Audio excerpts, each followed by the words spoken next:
Hello everyone, for today's video, I will show you how to evaluate the given function. Okay, let's evaluate the following. Number 1, f of x is equal to x squared plus 3x minus 2, where x is equal to positive 2 and negative 3. By the way, to evaluate the given function, replace every x in the function rule or f of x with a given replacement value. So, ito yung value natin, 2 and negative 3. And then, we need to simplify as much as possible. So, ganun lang kasimple. Okay, so, for number 1, the function of x or f of x is equal to x squared plus 3x minus 2. So, yung unang isa-substitute natin dito guys ay positive 2. Okay?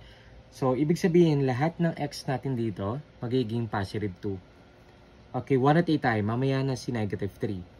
Okay, so if f of x is equal to positive 2, so this becomes f of 2. Okay, as what I have mentioned earlier, lahat ng variable x natin magiging positive 2 and magiging negative 3 later on. Okay, is now equal to, of course, we have exponent. Kapag may exponent tayo dyan guys, dapat meron tayong parentheses. Okay, so 2 squared, and do not forget to write the exponent, plus 3 times positive 2, kasi yung x natin dito una ay positive 2, so minus 2. Ito yan guys, sinusundan natin to ha. Okay, so let's simplify. So f of 2 is now equal to 2 squared, or 2 times 2 equals 4. Okay, so 3 times 2 equals positive 6, so plus 6, and then minus 2. And then we need to simplify. So f of 2 equals, so 4 plus 6 equals 10 minus 2. So f of 2 equals positive 8. So that's the answer. Diba? Napakadali lang. Okay. Next.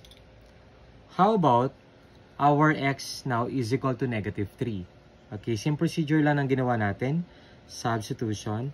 F of negative 3 equals, of course, yung x natin ngayon ay magiging negative 3, parentheses. Guys, in this case, does it make sense to put the parentheses? Yes, it makes sense. Kasi kapag negative 3 square lang, ang magiging sagot natin dun ay negative 9. Okay? So, mas mahalaga may parentheses siya. Kahit positive or negative yung isa-substitute natin. And then, plus 3 times negative 3 minus 2. Okay?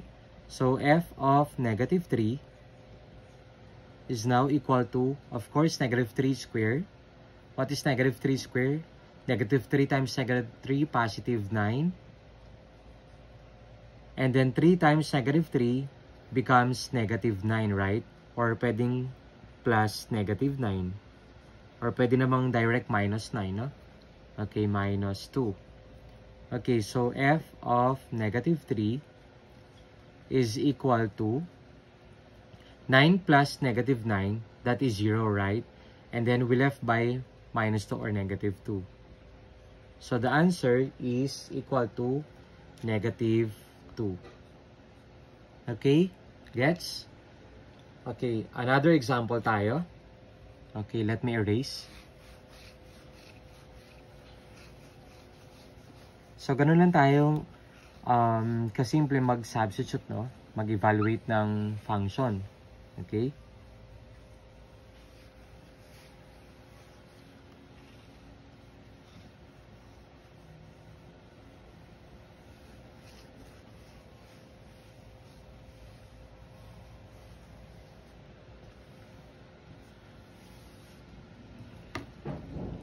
Another example, let's say we have f of x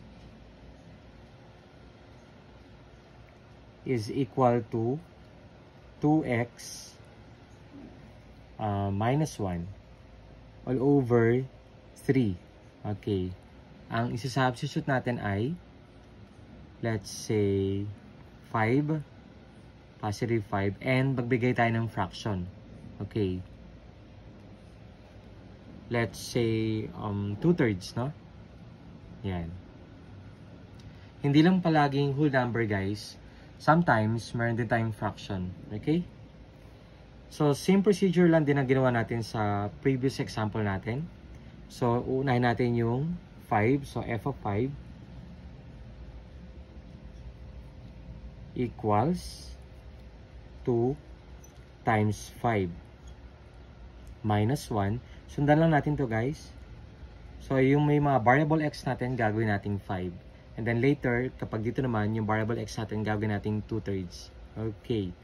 So, over 3. So, f of 5. Okay, 2 times 5 equals 10 minus 1 all over 3. Simplify again.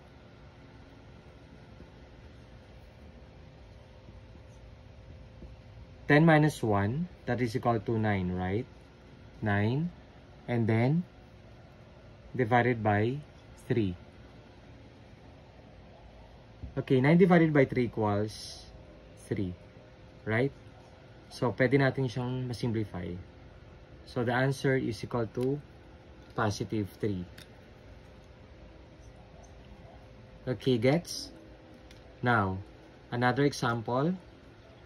For number 2, yung x natin dito ay 2/3. So, same lang yan, guys. So, f. Ayan. F of 2/3 equals, okay, 2 times 2 over 3 minus 1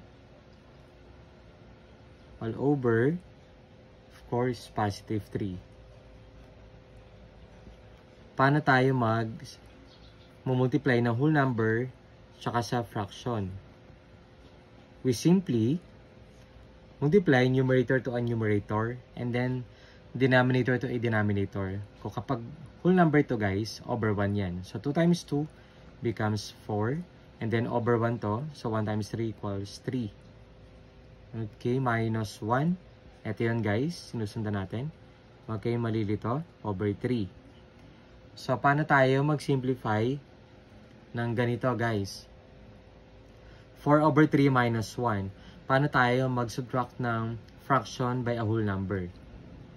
Madali lang yan. Okay, 4 over 3 minus 1. Get the LCD, of course, 3. 3 divided by 3. 1 times 4 ay 4. Of course, 3 times 1 equals 3. So, 4 minus 3 equals 1. So, that is 1/3. Kapag sinimplify natin yung nasa numerator natin, ang sagot dyan ay 1/3. Okay, let me erase this part.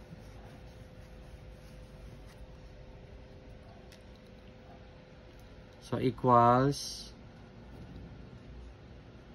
1/3 over, of course, all over 3. Okay. So, ngayon, paano naman tayo nagde-divide ng fraction by a whole number? Okay. So, ganito lang yan, guys. So, 1/3, ito yun. Kapag whole number to, guys, ibig sabihin, 3 over 1 yan. Get the reciprocal, copy the numerator. Okay. Keep lang natin yung first fraction. And then, yung denominator natin, get the reciprocal. Kapag 3 over 1 yan, kapag whole number, 3 over 1 yan. So, reciprocal ng 3 over 1, magiging 1/3. Tapos, yung multiply natin doon sa numerator natin. Okay? So, 1 times 1 equals 1. 3 times 3 equals 9. So, kapag dinivide natin to, guys, the answer is equal to 1 over 9. Okay? So, that's the answer.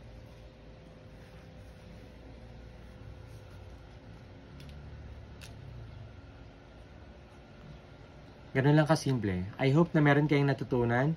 Thank you for watching.